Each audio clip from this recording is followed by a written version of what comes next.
artificial en sistemas y tenemos como 2 horas y media, entonces por ahí algunos de estos cortes vienen bien como para hacer un pequeño recreo y hacerse un mate o una cosa así.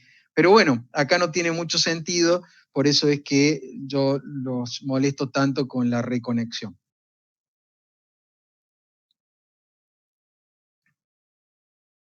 Habían 117 participantes, ya quedaron 97, como les dije que ya los liberaba. Espero que no se pierdan. Bueno, chicos,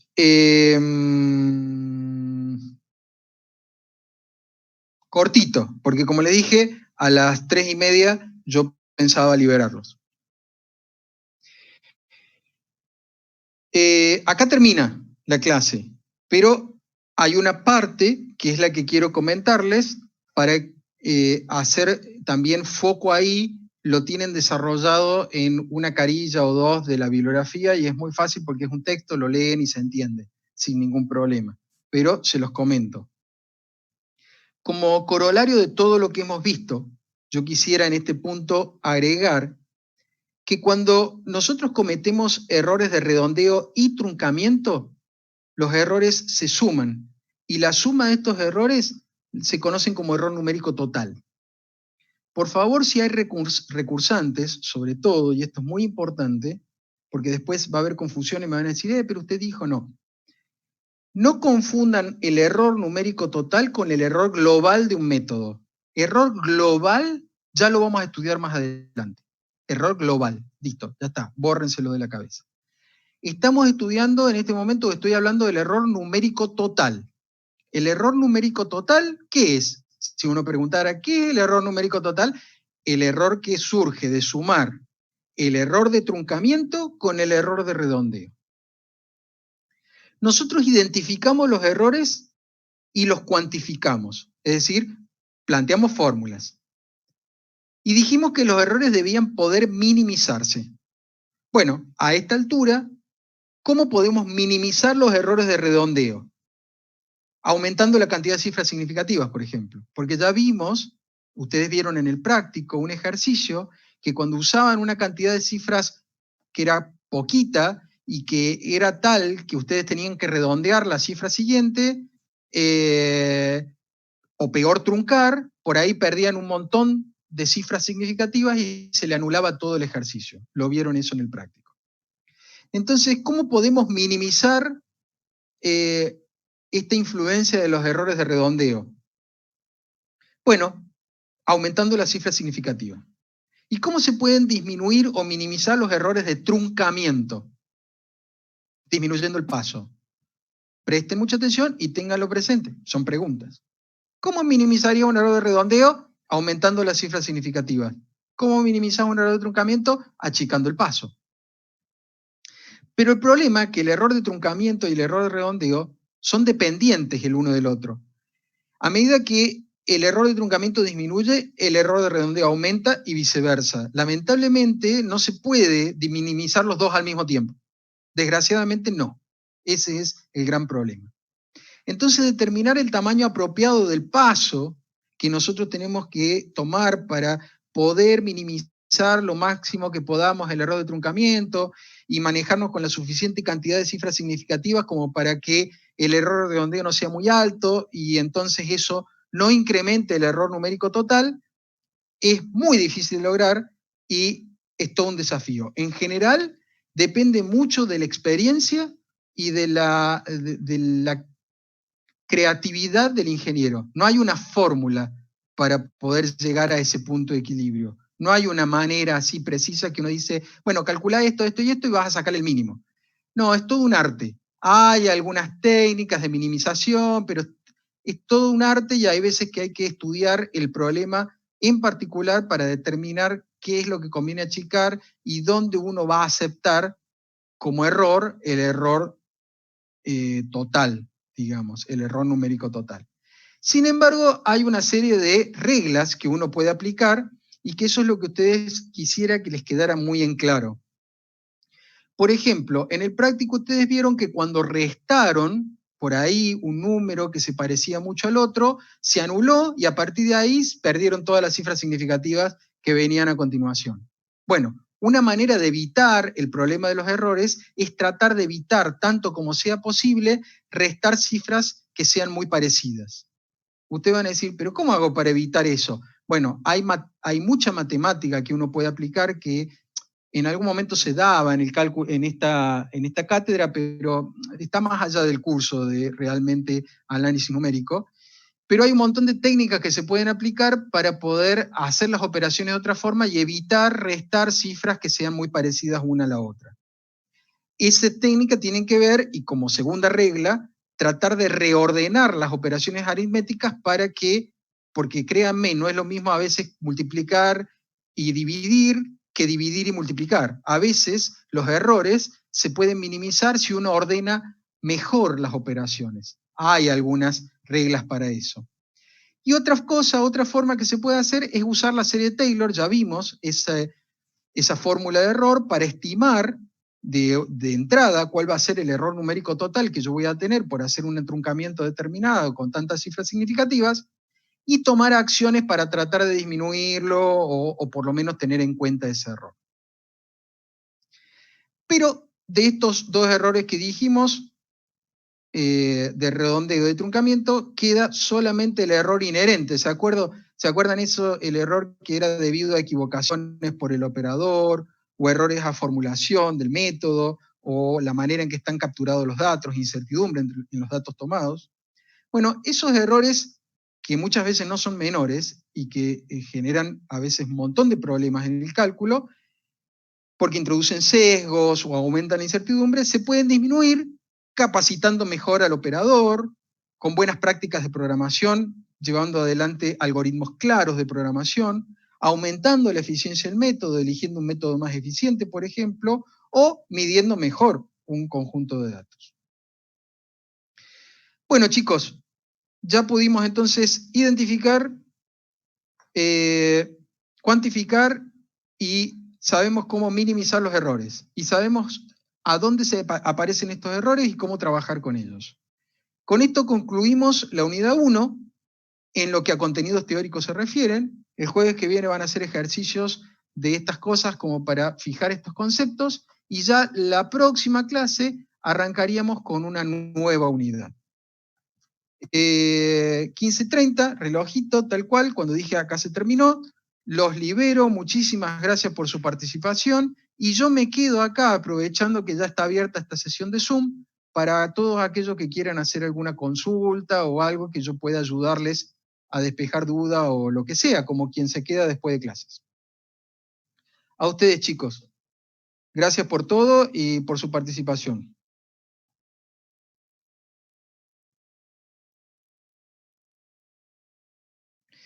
Bien, Luciano, en el práctico cuando se refiere tomar con 3 dígitos, normalmente nosotros les vamos, ahí hay un punto, es probable que el práctico, si dice con 3 dígitos significativos correctos, entonces lo que quieren es que vos tomes el resultado, si fuera por ejemplo 123,72, entonces tomé 123. Porque 3 dígitos es 3 dígitos y nada más. Y si fuese, por ejemplo, 0,0734, bueno, será 0,0734, porque son 3 dígitos. Eso es lo que se refiere a dígitos en cuanto a cifras significativas. Pero a veces, y eso hace referencia al truncamiento, es correcto, pero aclaro esto por las dudas. Pero vos fíjate bien, si se te pide con n cantidad de decimales, entonces no nos estamos haciendo referencia a cifras significativas, sino que estamos haciendo referencia a que no importa si te da 0,001 o te da 0,728, que uses 4 decimales, por ejemplo.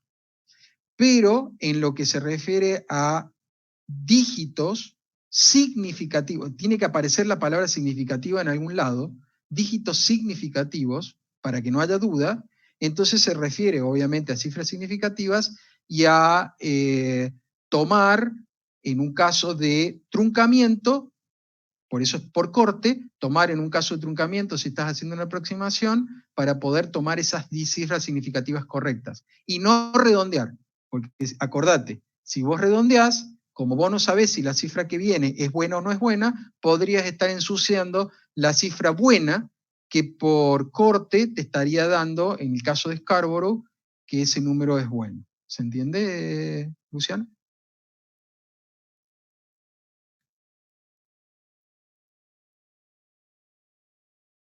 Si te dice solo 3 dígitos y el número es 0,136, entonces deberías tomar 0,103. Si es por truncamiento, y si te dice 3 dígitos por redondeo, tendrías que tomar 0,104. Porque ahí estamos hablando de 3 dígitos significativos. Y el 0, como está entre el 1 y el 3, es significativo. Si hubiese sido 0,0136, entonces sería 136 los 3 dígitos. A ver, por acá otra pregunta. Hasta luego todos los que están saludando. Facundo. Las funciones trascendentes nunca las vas a poder aproximar de forma exacta. Una función trascendente, por ejemplo, es el seno. Vos fíjate que el seno oscila hasta el infinito. ¿Cómo haces para tener un polinomio? Y vos imagínate esto. Imagínatelo así rápidamente. Un polinomio de grado 2 tiene un máximo o un mínimo.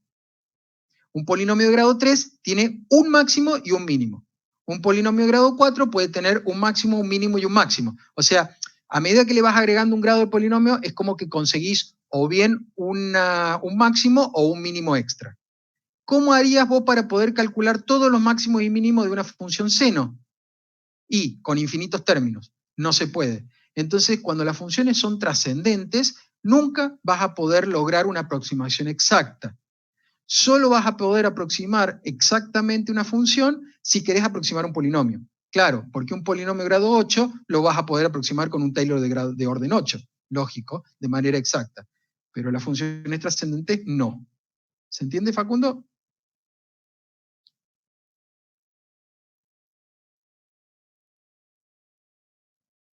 Perfecto. Buenísimo. Sigo viendo otra pregunta por ahí. En la primera clase del año, Juli, lo que vimos fueron una introducción al modelado matemático. En general,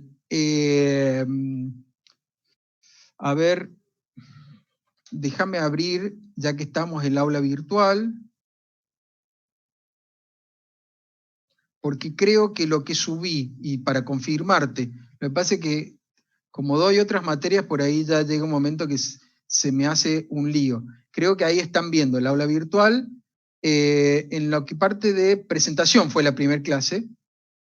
Esta filmina de introducción a análisis numérico, con eso sería suficiente, con esto sería suficiente, los conceptos que están acá serían suficientes. Lo que yo puedo agregar, porque estos conceptos están en el chapra, veo a ver acá que no hay bibliografía, yo podría subir el capítulo 0 del chapra como para ampliar, Juli, si quedó alguna duda de eso, pero con lo que están en esas diapositivas, para esas clases serían suficientes.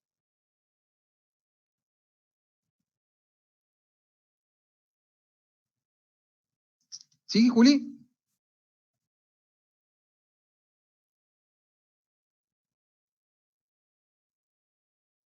Perfecto. A ver, al desarrollo de la división de errores relativos aritméticos. Yo tengo una duda con respecto al desarrollo de la división de errores relativos aritméticos. Eh, Perdón, Pedro, no te entiendo muy bien la pregunta. Si vos quisieras volver a reformularla, te la contesto. Si se llega a cortar y no alcanzo a contestarla, tirala en el foro, no hay ningún problema, tirala en el foro, reformulada, haciendo referencia a algún ejemplo, y te la puedo contestar. Honestamente, Pedro, no entiendo muy bien a qué te referís con división de errores relativos aritméticos. Si podrías aclararme un poquito más, no hay problema, te contesto. Sí, Joaquín, está mal condicionado si te da mayor que 1. Si te da igual a 1, menor que 1, es como decirte, estás habilitado para usar el método. pero si te da mayor que 1, el problema está mal condicionado, entonces deberías cambiar de método o deberías hacer algo para disminuir ese número de condición, porque eso lo que te está diciendo es que no te va a servir el método que vos estás usando para poder resolver el problema. Entonces, Joaquín, lo que habría que hacer es cambiar el método. Y eso de mal condicionado es solamente para mayor que 1. ¿De acuerdo?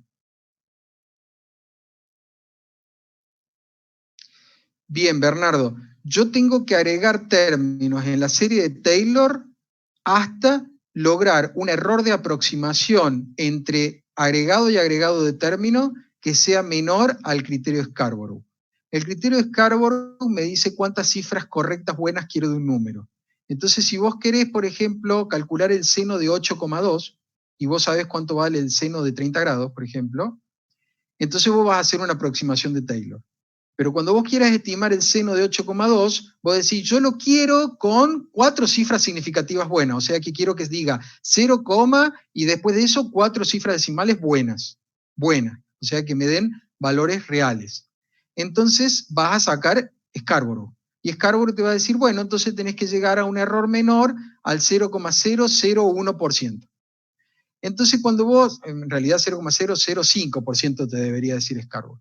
Entonces cuando vos vas agregando términos, con cada término que vos vas agregando en la serie vas calculando el nuevo error de aproximación haciendo valor nuevo menos valor, o sea, el valor nuevo que aproximaste, que conseguiste, menos el valor viejo sobre el valor nuevo por 100. Entonces eso te va a ir dando el error de aproximación relativo porcentual que se va a ir achicando cada vez a medida que agregues más términos. Cuando hayas logrado que se achique por debajo del número que te dio Scarborough, ahí paras de agregar y no necesitas agregar más términos de la serie de Taylor.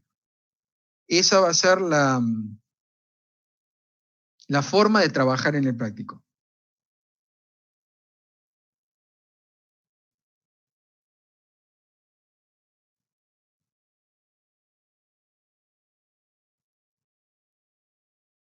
Sí. Ahí en la Melissa, respondo a Melissa.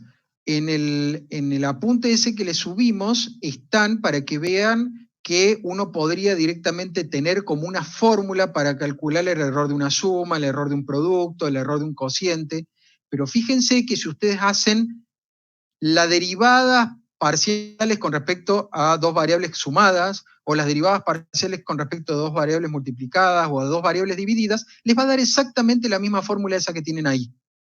Entonces eso está para que ustedes vean que o bien usan la fórmula cuando se trata del producto, de potencia, de suma, resta, multiplicación, división, etcétera, de dos números, o usan, que es lo que yo les dije en clases, más allá de las fórmulas que estén dadas, es mejor usar directamente las derivadas parciales, como si fuese el diferencial. Entonces, para contestarte, Melissa, lo que vamos a usar es solo el diferencial. Entonces, cuando vos tengas que calcular el error de propagación, vos vas a hacer las derivadas parciales y cuando hagas la derivada parcial de la función respecto a una variable, multiplicás por el error de esa variable, en valor absoluto, más la derivada parcial de esa función respecto a la otra variable por el error de esa variable, en valor absoluto, más, y así sucesivamente hasta que tengas el error de propagación. No hace falta y no necesitas usar las fórmulas que están ahí, pero esas fórmulas bien podrías ver que surgen de hacer eso, derivar, y vas a obtener exactamente las mismas fórmulas. La clase de la noche, Tommy, es a las 20 horas. Fíjate que en el canal de Telegram he publicado el ID para la clase de la noche. Va a ser exactamente la misma, así que si la querés volver a escuchar, por si ha quedado algún tema o se te cortó algo y no alcanzaste a escuchar algo, estás invitado a participar a la noche.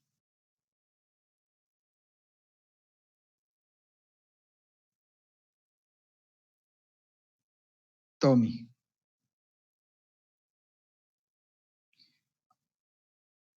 Profe, ¿todo bien? ¿Me escuchas? Sí, te escucho. Bien, genial. Te hago una pregunta rápida.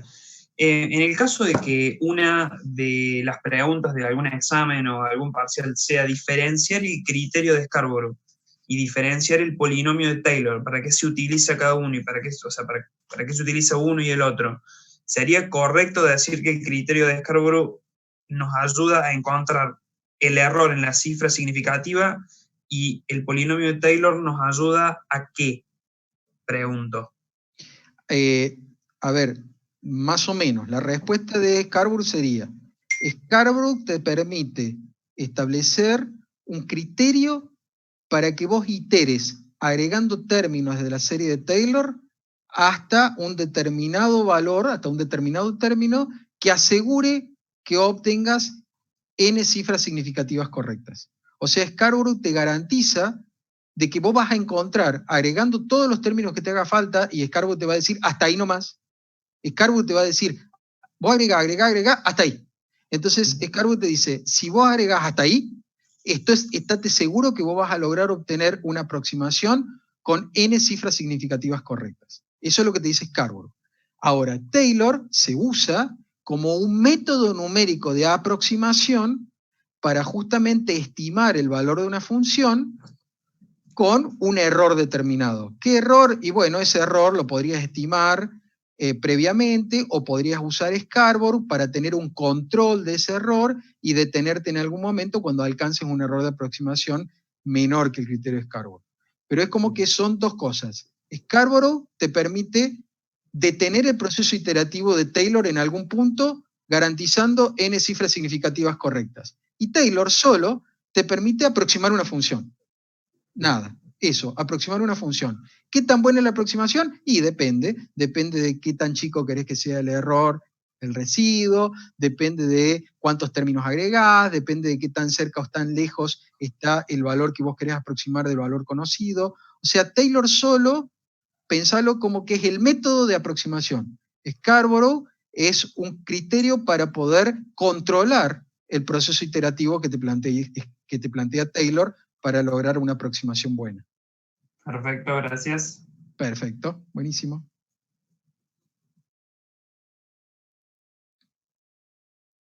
Bueno, chicos, si no hay más preguntas, otra vez les agradezco muchísimo a todos la participación y ya saben, el que quiera, el que tenga ganas de participar a la noche porque se le quedó a la mitad algún tema, hágalo libremente, no tengo ningún inconveniente.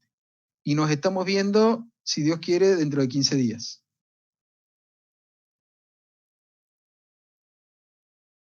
Ah, ahí está, Pedro. A ver, perdón. Lo que quise decir fue que estudiando del apunte práctico la propagación de error en operaciones aritméticas. Ah, bien. Bueno, sí, ahora se entiende. Sí entiendo lo que vos decís, Pedro. Mira, a ver si alcanzamos a ver, total, creo que todavía tengo un tiempito de esto y vas a entender a qué se refiere eso.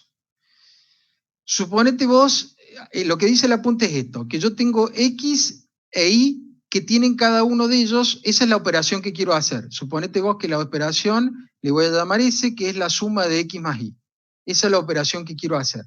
Pero por otro lado, se ve, Pedro, el documento, ¿no? que estoy compartiendo.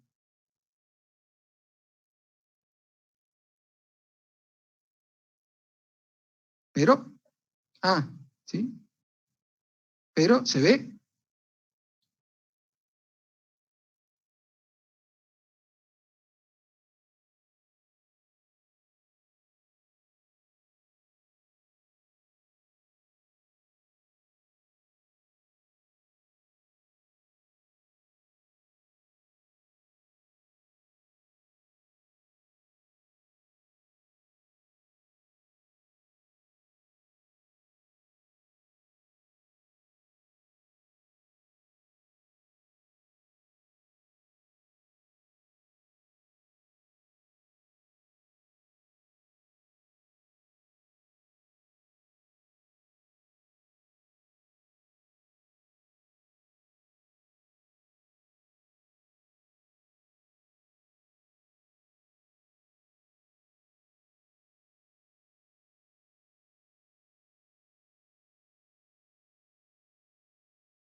se me cayó la conexión, perdón. Ahí entré de nuevo. Pedro, ¿estás ahí? Porque yo decía, bárbaro, discúlpame. Lo que pasa es que yo decía Pedro, pero se me cayó la conexión y morí. ¿Estás viendo el Word en la pantalla? Perfecto. Bueno, ahí tengo la suma.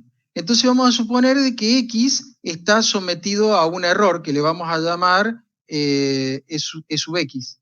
Y que Y también está sometido a un error que le vamos a llamar E sub Y. Obviamente es más menos, ¿no? Bueno, pero listo. Eso es lo que está diciendo, que la variable X y la variable Y están sometidas a error.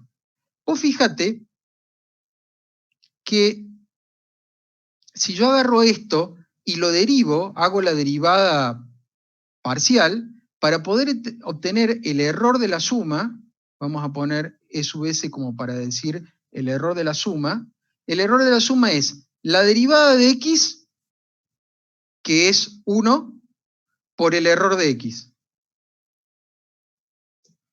Y la otra es más la derivada de Y, que es 1, por el error de Y.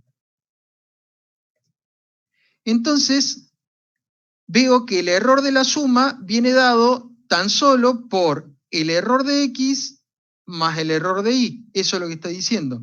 Que el error de esta suma es la suma de los errores estos. Entonces, si yo quiero hacer una representación total de este resultado, y ahí por eso les digo de que esto tómenlo como un ejemplo, pero no se preocupen tanto con esto, yo podría decir que S más menos, oh por Dios. El error de S, acá.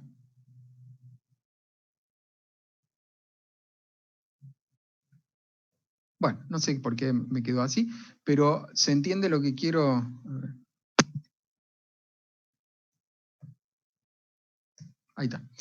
S más menos el error de S va a ser X más Y, si quieren, todo esto, más menos, todo eso que está acá, más menos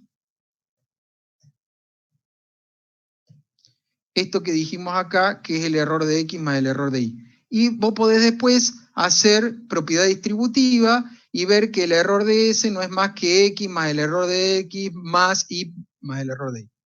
O sea, el apunte lo que quiere mostrar es que la fórmula para la suma o resta de dos números se puede obtener como la suma o resta de los errores. Si vos querés, por ejemplo, la división, harías exactamente lo mismo. Yo lo hice con esto porque es más rápido. Pero si vos querés la división, entonces cuando vos hagas ese, y ahora se va a entender mucho más rápido, no me va a hacer falta escribir tanto. Si vos querés hacer la división, entonces, ¿qué vas a decir? ¿Qué vas a decir? La derivada de X por Y menos X por la derivada de Y sobre Y al cuadrado. Pero cuando vos hagas la derivada de X por Y menos 1, o sea, menos X por la derivada de Y sobre Y al cuadrado, van a aparecer entonces esos errores en la propagación. Si vos haces esos reemplazos, entonces vos vas a obtener la misma fórmula y ecuación que tenés en el apunte.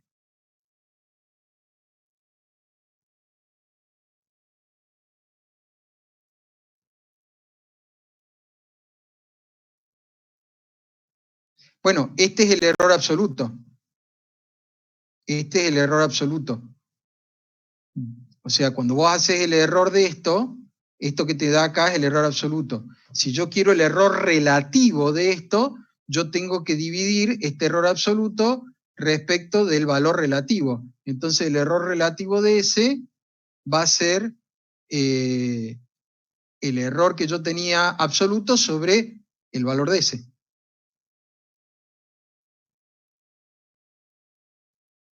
Porque el error relativo es respecto a ese.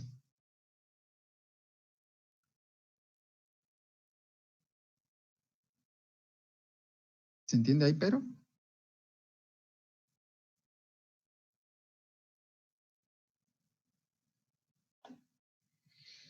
¿Eso está en el apunte del práctico?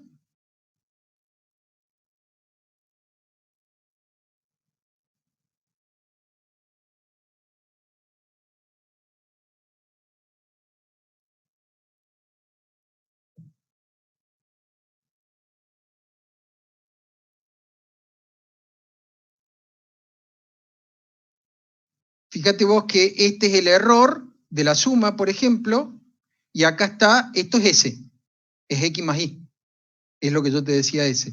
Bueno, entonces cuando vos reemplazas el error, que era la fórmula S que yo te dije cómo ahí va a quedar, entonces vos dividís por S y se van simplificando las cosas y te va quedando esto. Pero esto es la fórmula de lo que vos haces si directamente lo haces derivando.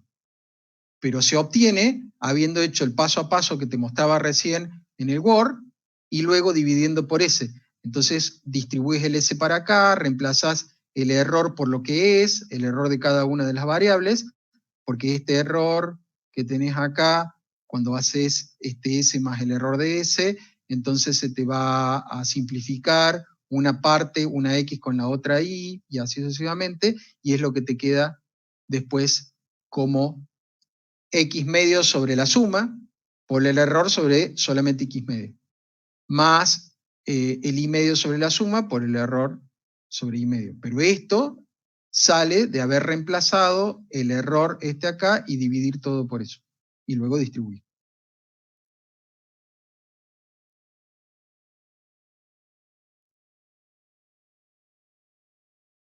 Genial, genial. De todas formas, si no es suficiente con el desarrollo que está acá, no, gracias a vos, Pedro, por preguntar, si no es suficiente con el desarrollo que está acá o la explicación que te acabo de dar, entonces puedo subir una explicación mucho más detallada con uno de estos y que se entienda, y luego entonces vos después, para entender resta, multiplicación y división, sabés que es lo mismo.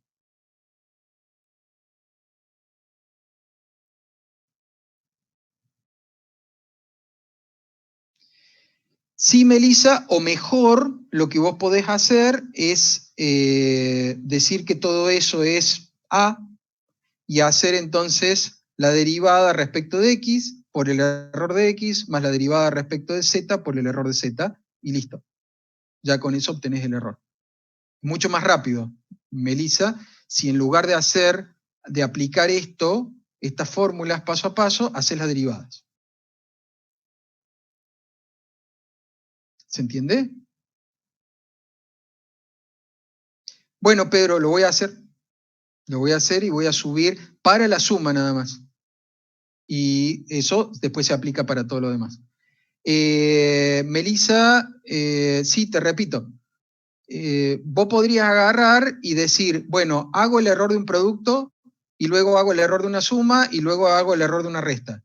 Pero es como muy largo hacer primero el error de un producto, luego el error de una suma, luego el error de una resta.